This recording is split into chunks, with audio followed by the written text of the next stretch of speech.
Bingham.com, and we're here at the Badgers 7-on-7 football tournament.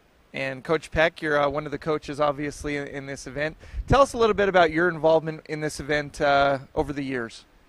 4 years ago, I had a phone call from Badger Sports seeing if I'd be interested in putting a group of kids together from Utah to come down and participate in it. And we ended up putting 2 teams together that year. I said that I would be glad to do that, and we brought 2 teams. We tried to make 2 equal teams, and we come down. We went like maybe 3-3 with both teams, and then we decided to do more of a Team 1 and a Team 2. And the last 2 years, Team Utah has actually been to the finals twice, but come up short both times.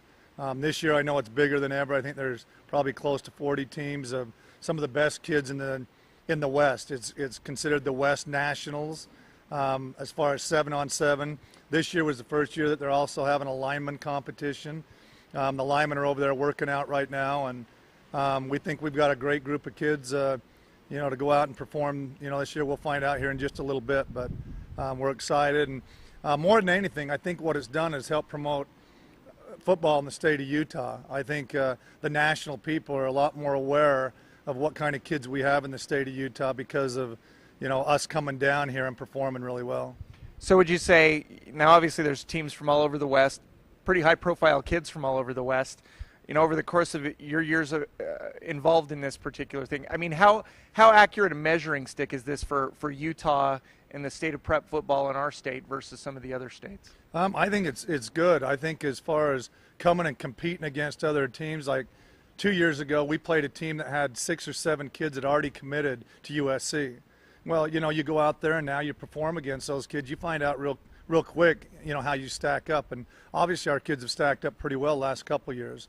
Mm-hmm. We'll see how it goes this year, but there's no doubt there's some of the best talent, in the West, really in the nation. They will be here this weekend, and it gives our kids a real good chance to go out and perform and show what they can do against those, that caliber of an athlete.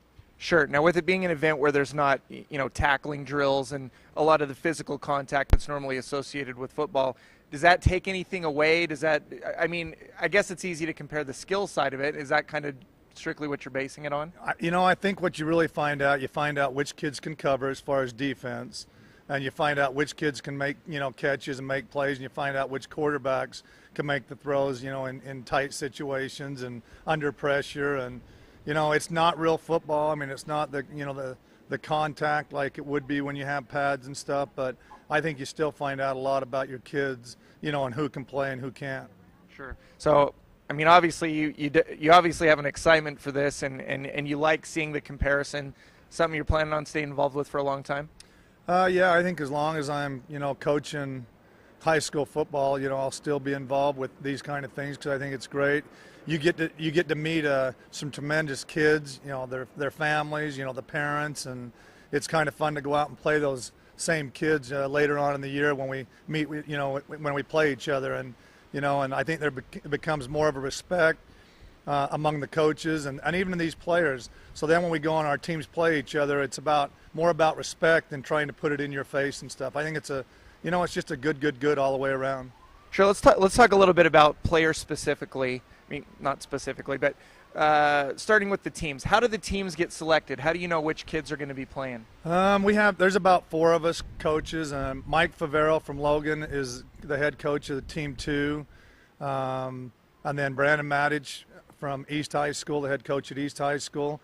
He's also involved with the second team.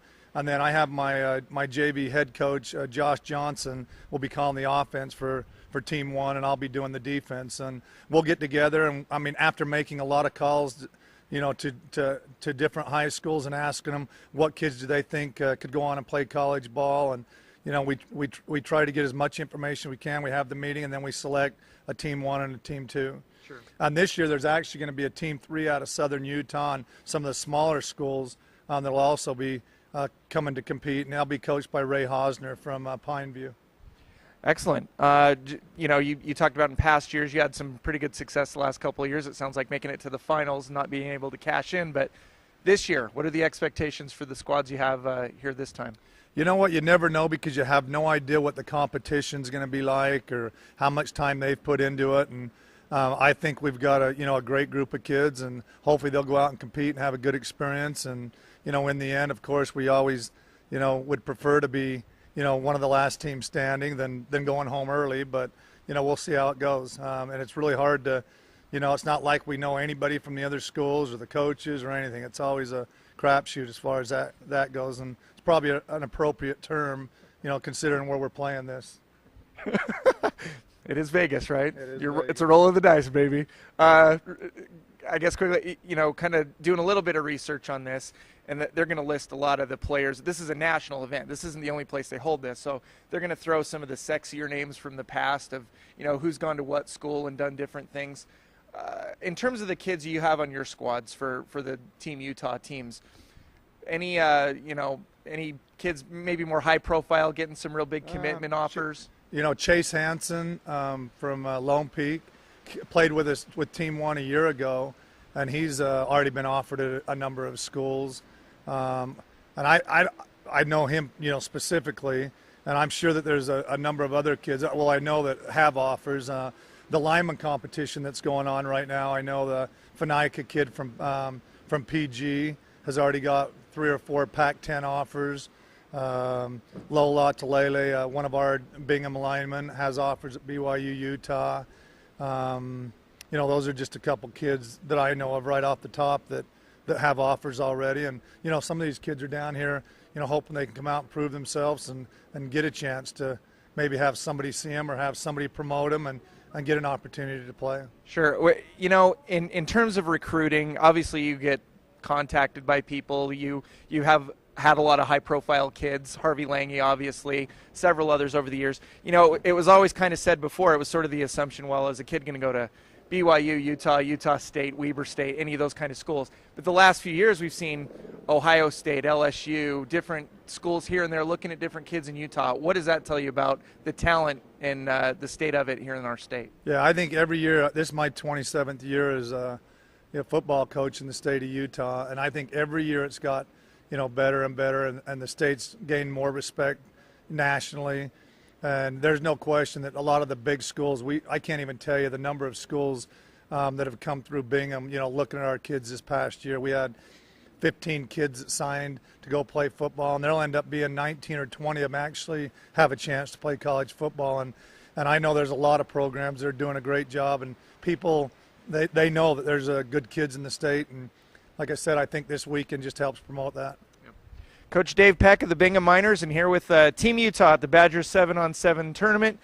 We're covering it here on TotalPreps.com.